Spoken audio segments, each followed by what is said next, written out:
Every now and then I would just ask you to turn it. Okay. So what I want to do today is I want to start with law of cosines.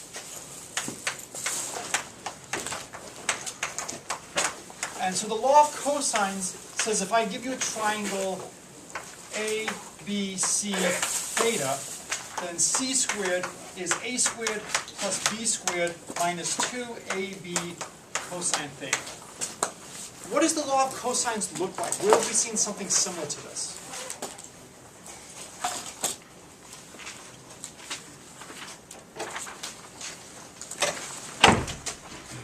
Any thoughts? What does this look like? Yes? It looks like Pythagoras and then something added on. Yeah, Pythagoras, on something, right? So it's allowing us to have something other than 90 degrees. If the angle were 90 degrees, then the cosine of 90 is 0. So I'm not going to go through the proof. The proof is in the notes. All good geometry proofs involve us drawing a auxiliary line. So what do you think would be a good auxiliary line to draw for this problem? Yes? The altitude. The altitude. And that's the line coming straight down. Why is the altitude good? Altitude gives us two more right triangles. And we know things about right triangles. We know Pythagoras. And so the idea is the way you prove this is you'll call this h, you'll call this like a minus x, you'll call this x, and you just go through and you'll eventually discover relationships like this. So the details are in the notes. It's just following from multiple Pythagoras. What's an application? An application is the dot product rule. The dot product, we had the cosine of theta pq was p dot q over the length of p times the length of q. And again, here was my p, here was my q, here's my angle, and this is p1, q1, or actually p1, p2, dot, dot, dot, pn, q1, q2, qn. So we talked about why this was a reasonable formula. We talked if we increase p by a factor of 5, the numerator goes up by 5, the denominator goes up by 5, they cancel. We talked about some very simple tests we can do to see if this is reasonable. It passes those smell tests. We checked special cases where p and q were perpendicular, worked out nicely. I now want to prove this. What do you think is going to be a crucial ingredient in the proof? What do you think we're going to use to prove this dot product relation? Yes? The law of cosine. Yeah, the thing I wrote right immediately above it on the board. Right? Foreshadowing. Right? This is why we're going to do the law of cosine. It's going to help us get this. Now, if you think about what's going on, here's P, here's Q. If I call this A, and I call this B, I'm almost in the situation of the law of cosines. What am I missing? C. So I have a choice. I can do P minus Q or Q minus P. Does anybody have a preference? All right, I will do Q minus P then. As a rule of thumb, and a lot of things in life, whoever speaks up first and loudest wins. And so for a lot of meetings, if you express your opinion first, you can shape the conversation. Now this is something where it doesn't really matter if you shape the conversation. It's not going to make a huge difference. But if I call that C, I can now use the law of cosines. So here's my proof. And I'll get the length of Q minus P squared is the length of P squared plus the length of Q squared minus 2 length of P, length of Q, cosine theta PQ. Well, I want to recall the length of a vector v squared is just v1 squared plus vn squared, which is just v dot v. So you've already seen a situation where the dot product helps us. The dot product gives us the length of a vector. So I can calculate the length of this vector. It's just going to be the sum of the squares of the components. And so I'll get q1 minus p1 squared plus q2 minus p2 squared plus dot dot dot plus qn minus pn squared equals p1 squared plus Pn squared plus Q1 squared plus Qn squared. Do I want to replace P and Q with the square root of the sum of the squares?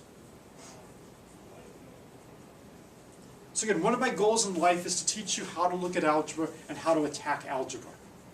What are we trying to prove? The cosine of theta is P dot Q divided by length of P, length of Q. Do I want to expand out this length of P, length of Q? No. If I put this over on the other side, oh, length of P, length of Q, cosine theta. This is exactly what I want. I don't want to simplify this. Okay? It's what I want. So I'm going to leave it as minus 2 length of P, length of Q, cosine theta PQ.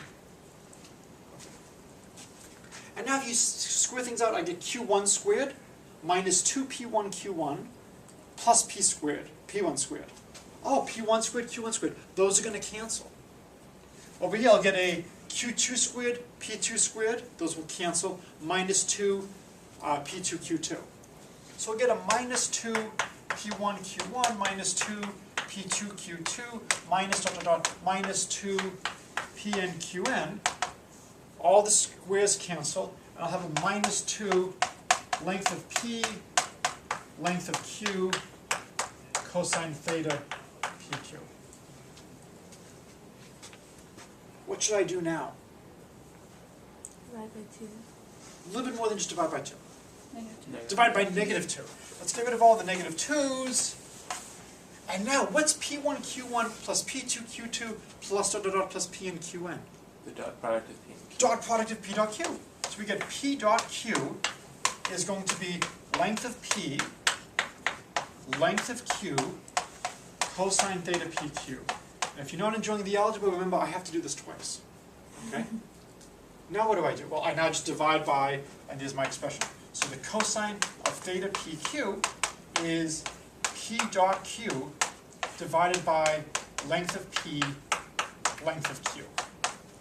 And I'll put in the QED symbol to indicate we've reached the end of a proof. Okay? So this is a proof of the dot product. The beautiful dot product expression that we have.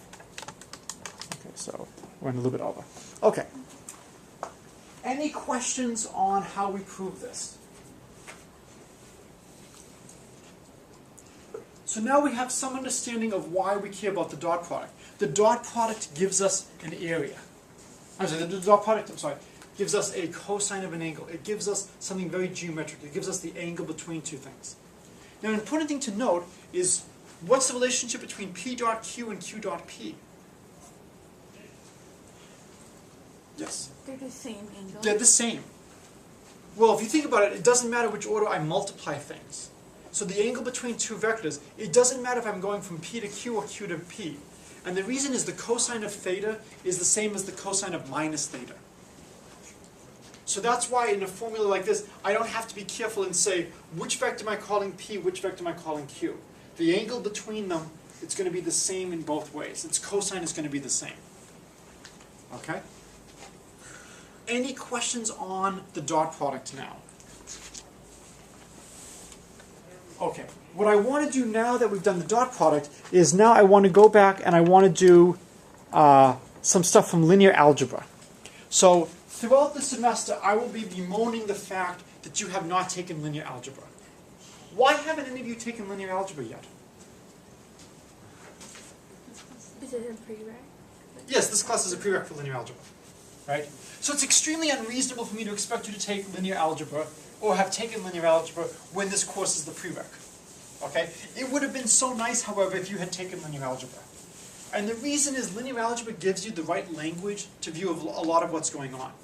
There are some colleges that do a year-long course on multivariable calculus and linear algebra. And you start off by doing linear algebra at first, and then you shift to multivariable calculus. And you have a better language for understanding what goes on.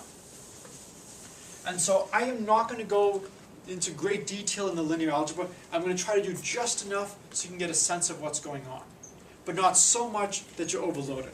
So I will concentrate on the linear algebra on just the 2- and 3-dimensional parts.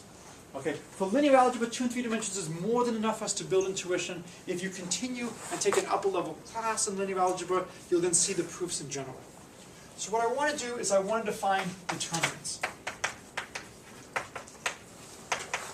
Okay, so I'm going to define the determinant of A, B, C, D to be AD minus BC.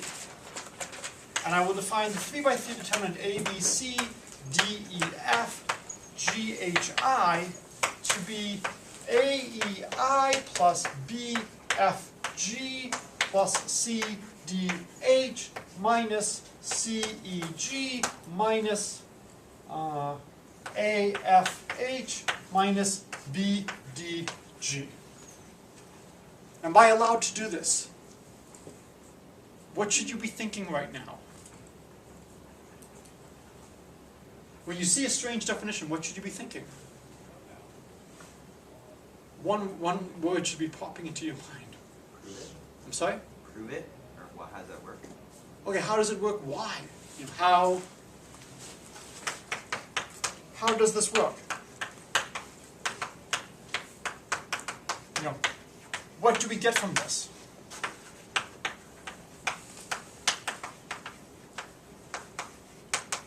You know, why this definition? I can define anything I want.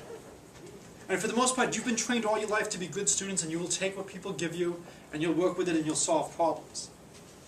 But why is this a good thing for you to be learning? I'm going to show you a nice way to remember the formula for the 3 by 3 determinant. It doesn't work for the 4 by 4, but since we're not going to be dealing with 4 by 4 determinants, that's fine. A, B, C, D, E, F, G, H, I. What you do is you write the first 2 columns down again.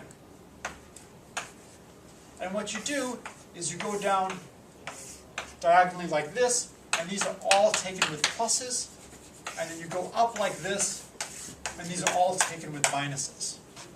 And so when you do that, you get AEI plus BFG plus CDH minus CEG minus AFH minus BDI. Okay? Okay, so I've told you a way to remember the messy formula, but I still haven't told you why you care about this formula. Okay? So right now, I've just defined something. So if I can't give you a reason why we care about the determinant, then this is a very poor choice to be making. And so what I want to do now is I want to give you a reason for caring about the determinant. Okay. Can you just tell me roughly, do I get to go over to about here? Okay. Yes? Is it BDI or BDG? Oh, I might have written it wrong. It's BFG. No, you wrote on the other last side. one is B over here. You wrote BDG. So Oh, I wrote, you're right, it should be BDI, yes, thank you. Yes. It'll be interesting to see, I don't know, unfortunately, easy way to fix that on YouTube. Yes, but it should be BDI over there, so thank you. Alright, so now, alright, so now we'll just go back. Yeah, everybody will be dizzy. Okay. So why is this a good definition? So let's consider the following.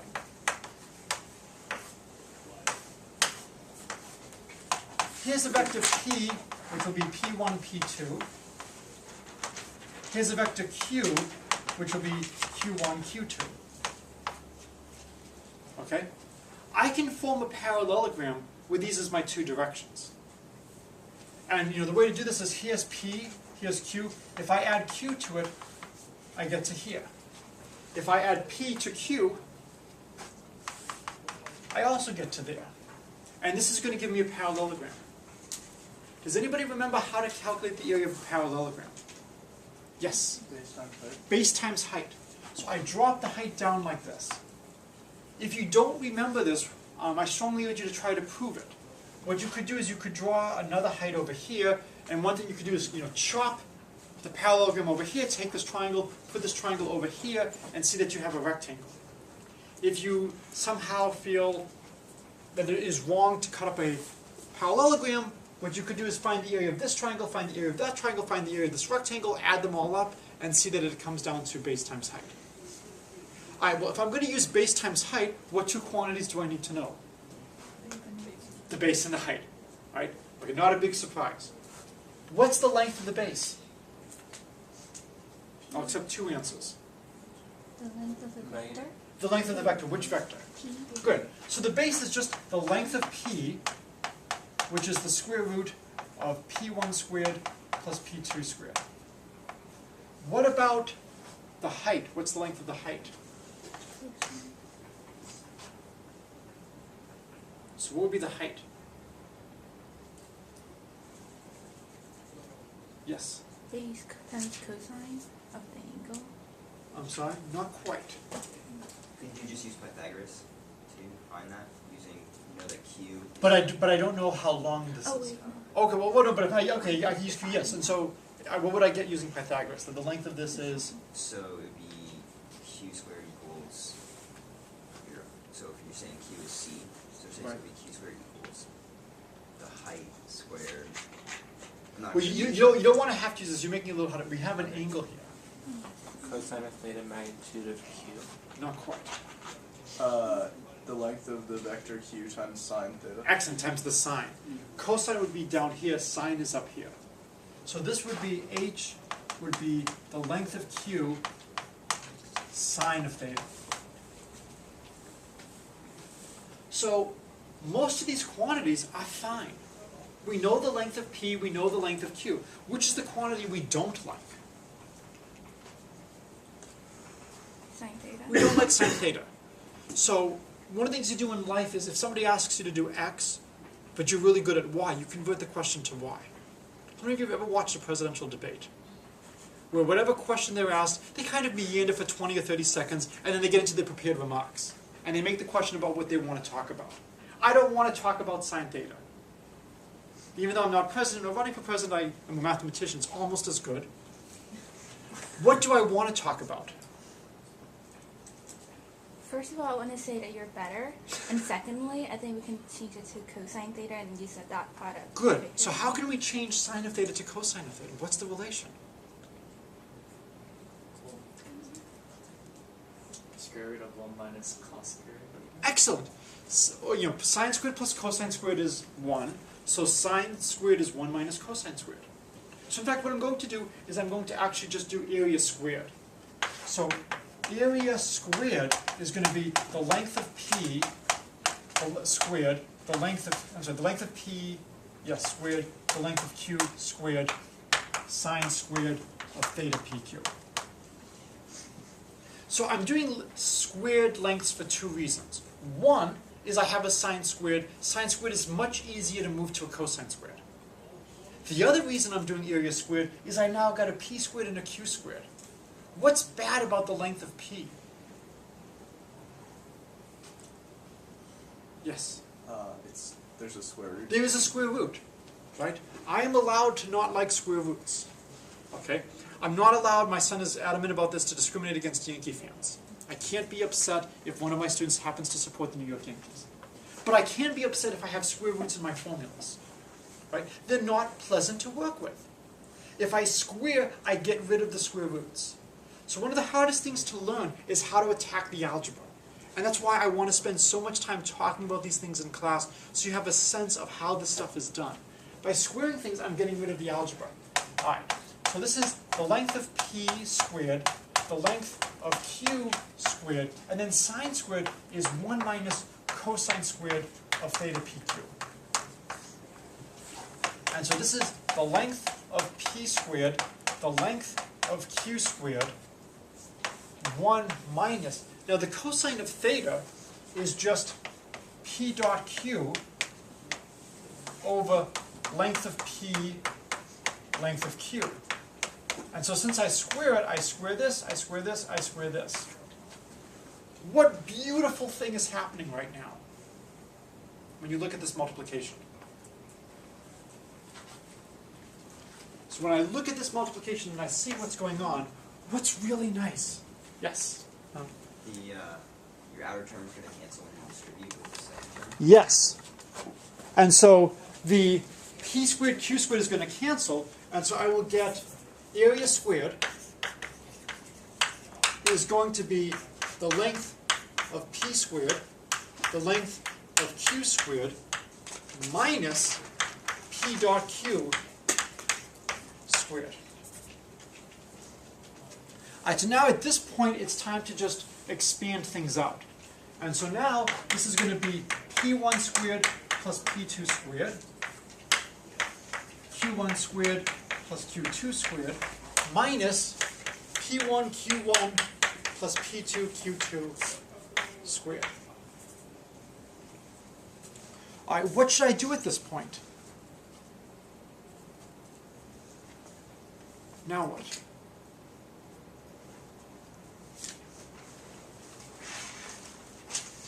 So I've got all these expressions, what should I start to do?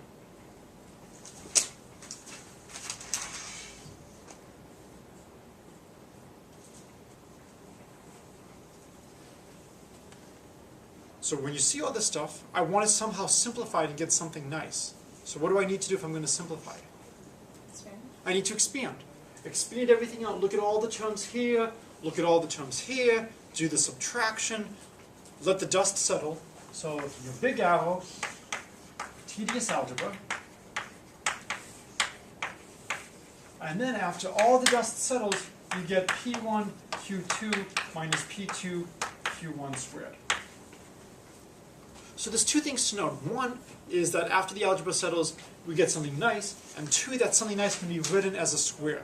It may not be easy, when you're starting out, to notice that it can be written as a square. However, if I give you the clue that it equals this, well, you can then expand this and just see, does that happen to equal this?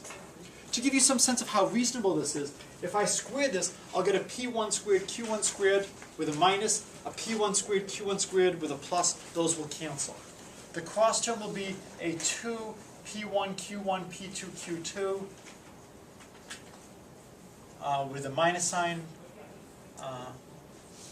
And then see if you can get something like that over here when you start to expand things out. And when I expand things out, I will be getting a minus sign, so things are beginning to look good. Okay? So again, strongly urge you to do all of the algebra at the end of the day. Does p1 q2 minus p2 q1 look familiar to you? Where have we seen this? It's the determinant. So the determinant of p1, p2, q1, q2, we can write that as determinant p1, p2, q1, q2 equals p1, q2 minus p2, q1. So we've just shown that the area squared is the determinant squared. So area squared is the determinant p1, p2, q1, q2 squared. Okay. So if the area is the determinant squared, what can you conclude about the area?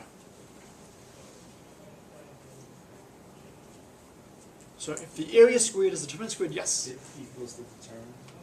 Almost. Or it equals the absolute value. Or the absolute value. No. You're close. So the area either equals the determinant or it equals The opposite. the opposite of the determinant. One of those two things happens. If you remember in calculus, if we go in this direction on the real line, we count area positively. And if we go backwards, we count area negatively. If you look at what happens, if I take A, B, C, D, the determinant is AD minus BC. If I flip the order, I get CB minus DA, which is negative AD minus BC. The determinant gives you the signed area. Order matters. Alright, so in terms of applications, if you want to know what is the actual area of something, you just remember to put in absolute values. Okay. So hopefully this gives you some sense of why we care about determinants. What do you think the 3x3 determinant gives you? Yes? Volume. Volume. The 4x4 determinant. Hypervolume. Yeah. It's harder for me to think about, what is this four-dimensional superparallelepiped? 3 dimensions I can think about. So in 2 dimensions, the determinant is giving you the signed area of the the things formed by P and Q. What would be a particularly easy case if I give you P? What's a particularly good choice to take for the direction Q, where you can calculate the determinant really easily? So what direction should I take for Q to make it an easy calculation? I want a parallel pipette where it's very easy to calculate the area. And if P is in this direction, what's a good direction to take for Q, where I can calculate the area very easily? Yes? 90 degrees. So one way is 90 degrees, but then I need to know the lengths of them. So 90 degrees is one possibility. There's something a little bit easier than 90 degrees. The same direction? The same direction. If P and Q are in the same direction, what's the determinant? It should hopefully be 0 if it's the area. And so now if we look at what happens if we do AB, AB, we get AB minus BA, which is 0. Good. It's giving us 0, so if we happen to choose two vectors in the same direction, the determinant is 0, the area is 0. Okay, so the determinant has a lot of beautiful properties. Okay, we're not going to go into all of them right now. I just wanted to do enough so that you would see a little bit of the geometry. Okay, any questions on determinants so far? All right, what we're going to do now is we're going to go into the cross product. And so the cross product really only exists in 1 and 2 dimensions. But there are some generalizations that exist a little bit further. If you go into physics or engineering, the cross product becomes very important. We're going to need the cross product in a couple of places because the cross product maps vectors to vectors. What does the dot product do? Dot product maps what to what? Vectors to scalars. Vectors to scalars, vectors to numbers. So while both the dot product and the cross product take as input vectors, their outputs are very different. So what I'm going to do now is I'm going to overload notation. Fortunately, we've already overloaded notation in this class before. We've overloaded the notion of an absolute value. I am going to use a notation that you've just seen in a way that I'm not supposed to. You've got to be very careful about overloading notation. So as an aside, can someone tell me what is the limit as n goes to infinity of the sine of x over n? 0. Sorry? 0. No.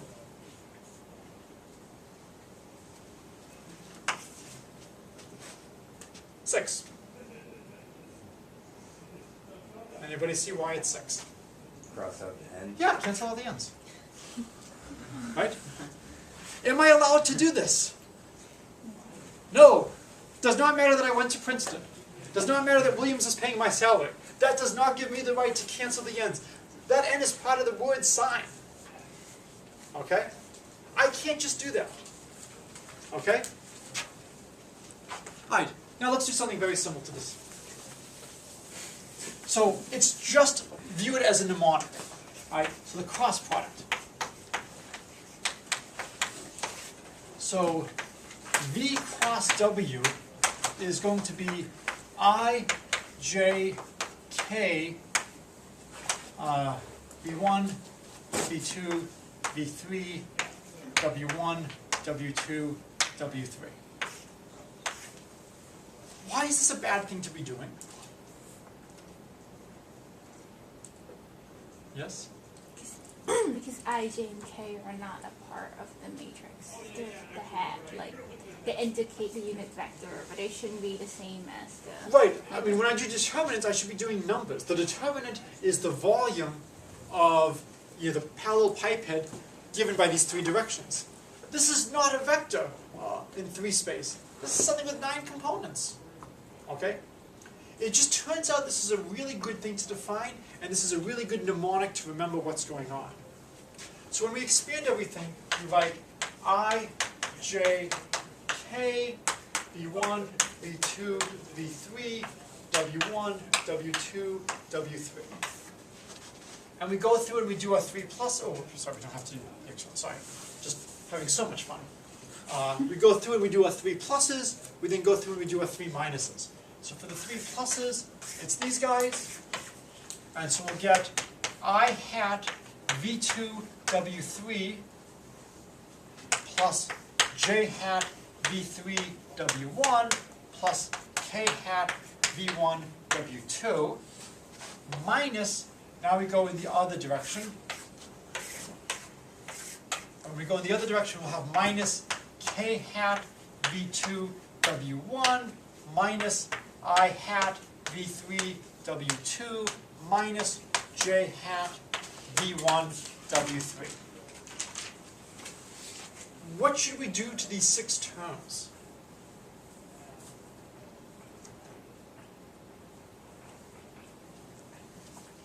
How should I write this to make it a little bit more illuminating? I don't want to leave it in this order. Yes? Like group together the eyes. Yeah, group together the i's. Put all the things with i's together. And so I get, the I terms are going to be V2 W3 minus V3 W2 I hat plus V3 W1 minus V1 W3 J hat plus my K hat terms are going to be V1 W2 minus V2 W1 K hat. And if you want to drop the I, J, K's, you can just write it as V2 W3 minus V3 W2, V3 W1 minus V1 W3, V1 W2 minus V2 W1. So I would like to introduce you to something that will be going in your short-term memory for about 2 or 3 months, and then will be forgotten. Okay? It's good to just remember a couple of formulas. You can always, of course, rederive this by going back to the definition of the cross product. It's worth putting this in memory. If you think about what goes on, in each component I always have a subtraction. I always have a V followed by a W. And if you look, the indices go cyclically. It goes 2, 3, 3, 1, 1, 2. So again, it's worth putting this into short-term memory. Okay. This is the definition of the cross product. Again, I can define, or my mathematical forefathers can define anything they want. This is a good thing to define. In fact, you've seen some of this before. You have seen, I've used different letters, but you've seen this somewhere. Where have you seen something that looks like V1 W2 minus V2 W1? 2 by 2 determinants? 2 by 2 determinants, outstanding. This is 2 by 2 determinant. So if you think about what's going on, if you imagine V3 and W3 as 0, well, if V3 and W3 is 0, this term is 0, this term is 0. What does it mean for V3 and W3 to be 0? It means my vectors live in the plane. So in the special case that V3 equals W3 equals 0, here's V, here's W, here's V cross W. It's coming up in the z direction. It's perpendicular to both of these directions. And the magnitude is the area of W cross V. And so you get the magnitude of V cross W is the length of V, the length of W, times the sine of the angle between V and W. It turns out this is always true. I won't say whether or not I want to prove it, but I will not prove it. I will resist the temptation. Save that for a linear algebra class. Hopefully it's been motivated enough by just seeing that it works in the two-dimensional case. Is it a proof just because it works in the two-dimensional case? No.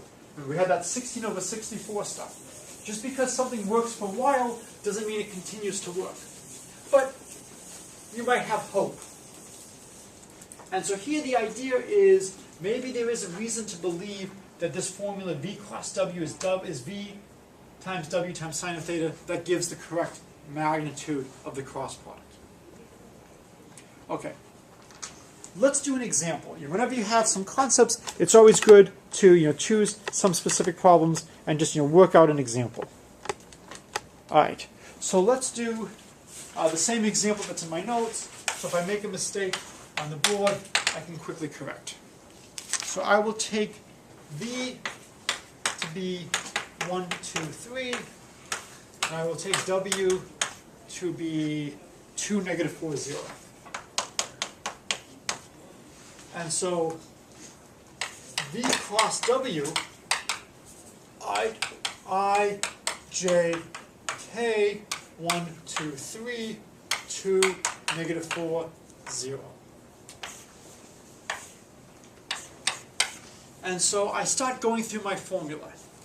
And so the first component is supposed to be V2W3 minus V3W2. 2, so we get 2 times 0 minus 3 times negative 4. The next component is V3W1, 3 times 2, minus V1W3, 1 times 0. And then the last component is V1W2, 1 times negative 4, minus V2W1, 2 times 2. And so we get 12, 6, and negative 8. And so this is going to be V cross W. Okay?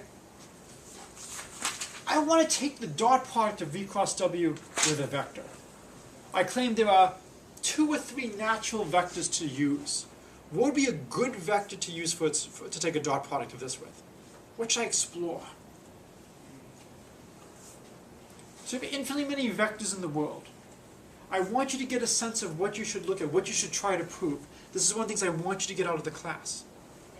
Are there any natural vectors that are somehow living in this problem? Which vectors are living in this problem? Yes? We have those IJK vectors. So we always have IJK. This is the baggage that we take with us. So one possibility is to take dot products of this with IJK. But for this specific example, we also have some additional vectors that have surfaced. What are the additional vectors that are living in this problem? The original V and W. The original V and W. So I could take the dot product of this with V, I could take the dot product of this with W, I could also take the dot product of this with itself. Well, that's just its length, I already know what that is. Let's take the dot product of it with V. So V dotted with V cross W is going to be 1, 2, 3 dotted with 12, 6, negative 8.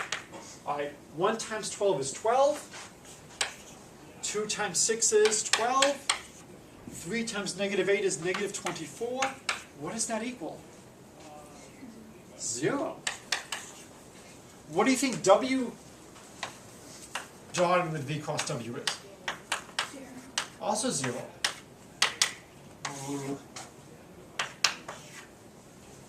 Yes? Wait, I'm sorry, why is this true, that one of the vectors dotted with the cross product of both is 0? So, great question. So is this true just for this one case as a luck, as a fluke, or is this something that's true in general? So it turns out we have the following fact. Always have P dot P cross Q equals Q dot P cross Q equals 0. It turns out, I'm sorry, equals 0. The 0, the number. This is always true. Okay? So it turns out that the cross product gives you a vector that's perpendicular to the 2 initial vectors. There is a way to prove this. How would you prove this? I don't care if you want to prove it this way. Can somebody give me a way to try to prove this? Could you just graph them and then prove that they're perpendicular to the cross product? Well, how would you graph them? Because you don't know what P and Q are. They're any 2 vectors. You could just use like P1, P2. Yes, P1, basically, P2. this is the proof, right? You roll up your sleeves and you do a lot of algebra, right? Then you realize you made a mistake and you erase, you get a new piece of paper and you try again, make another mistake, you get in a bad mood, kick some desks, you yell at your sweet mate, eventually come back, settle down, take a fresh piece of paper, and eventually get it right. It's just tedious algebra to prove this. On an exam, I could give you this as a problem to prove, okay? I will be giving you some problems on the exam. You'll state the following theorem, describe the conditions, say how you use this. And I'll also give you proof something like this. And you will get to pick and choose what you do. Don't do this, okay? I'm putting this down just in case you forget everything else, but you will eat up far too much of your exam time trying to write down all the algebra for something like this. And then you'll force me to grade it, and I don't want to look at all your algebra like that. Okay? This is something you can do, and I strongly urge you to do this at home in private, but do not do this on exams. Make sure you know enough about the definitions and the statements of the other problems so that you can be working on those and not on this one. Okay? But we can prove it by just going straight forward and just doing a computation. So the cross product is beginning to look like it has a lot of really nice properties. Okay? Any questions on what we've done over here so far with this example? Yes? Why did you, when you wrote V cross W up at the very top, why did you include the I, J, and K? Oh, because this is how we formally defined a mnemonic for calculating the cross product. Okay. I write I, J, K, and I kind of pretend they're numbers at times, and I pretend they're vectors at times, and I just expand things out. Okay. But they didn't actually play any part in the multiplication that went on in the calculus. Well, it's just when we go back to the formula we had over here, when I expand things out, I then use that to group things together. Okay. So this is really overloading the notion of a determinant. I should not be throwing in vectors as components in a determinant, but it's a good way to remember the formula. Really, I can just jump to this formula over here. That's the definition of the cross product. Why is this a good definition? The best motivation I can give you is we saw that if the V3 and W3 are 0, it's giving us the area of the parallelogram. So there's a really good geometric interpretation to the cross product. Okay. Any other questions on this? Okay, so what I want to do is we have about 5 minutes left. So I want to prove a couple of properties of the cross product and just state a few of them. And so we just did one. So the first one is V cross W. What do you think its relation is to W cross V? The opposite. The opposite. So what's the opposite? The negative. The negative. Excellent. So how many of you are left-handed? All right, you guys have a competitive disadvantage in Math150. I'm sorry. The right-hand people rule. Okay? And so we use what's called the right-hand screw rule. Basically, we screw the lefties. Okay? So here is V, here is W. And when we try to figure out what direction is V cross W, you put your right hand with your fingers pointing in the direction of V, everybody at the same time, we curl it towards W, and the finger points in the direction of V cross W. Okay? So, I feel sorry for whoever's writing the notes for today. Have fun. Right? And this will be V cross W. If I want to do W cross V, no, do not grab your left hand. If you want to do W cross V, yes, it's always with your right hand. You come down like this. It's a little painful. It's math. You then point like this, and you see now that the W cross V goes into the board. Yes? From physics, Yes. my TA taught me a tip. Instead of doing the screw hand rule, if it's too difficult, to use your palm. Right. So your thumb can be like your first vector, and the rest of your hand. Math is supposed to hurt. Huh? Math is supposed to hurt. That's how you know you're doing it right. And your palm is the direction of the. Yeah. I mean, different people have different rules in mnemonics. Whatever works for you is great. I find this is particularly nice. It only hurts when you're going in that way because you shouldn't be doing W cross V. You should be doing V cross W. Alright. So V cross W is minus W cross V. I claim that there's one vector, I won't let you use 0, where it's very easy to calculate V cross. What vector is it very easy to calculate V cross? Yes? V. V cross V. So what's V cross V? 0. 0. I'm going to show you, is it like this? 0 like this? No, what's wrong with this? It's a scalar. V cross V is the vector 0. So if you think about it, geometrically, what's V cross V?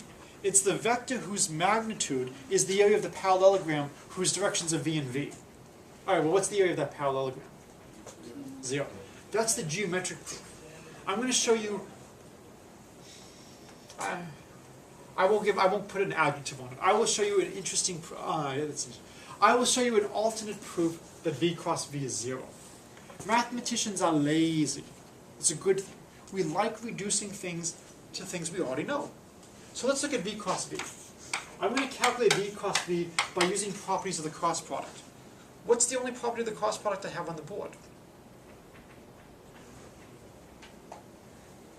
So it's perpendicular from the other two. I actually erased that. The top one. The top one, V cross W is negative W cross V. So if I switch the order, it's negative. Right? So if you call this property 1, this is by 1. What is the only vector that equals the negative of itself? 0. Therefore, V cross V is the 0 vector. Okay? So, there's a bunch more properties of the cross product. I will let you look at them. How many of you have taken a physics class? So in electricity and magnetism, this is an aside, we have an extra minute. Section 1 didn't get to this today, so you have a photon of light, traveling like this. And the light has a electric field component like this. It has a magnetic field component, B, that's perpendicular to E, and then it has a direction of propagation that's perpendicular to E and B. And in physics, does anybody know what the vector S is called? It's called the pointing vector. Why do you think it's called the pointing vector? Points the way it's going. You would think. You're actually wrong. It's the guy's name. His name is Pointing. So a lot of times things are not named after their discoverer, but it's very nice that Pointing has his name attached to this. So the direction of propagation is perpendicular to the electric and magnetic fields. Stuff like this is extremely useful in physics and engineering. All right, if you haven't picked up your homework, please do so. If you have it,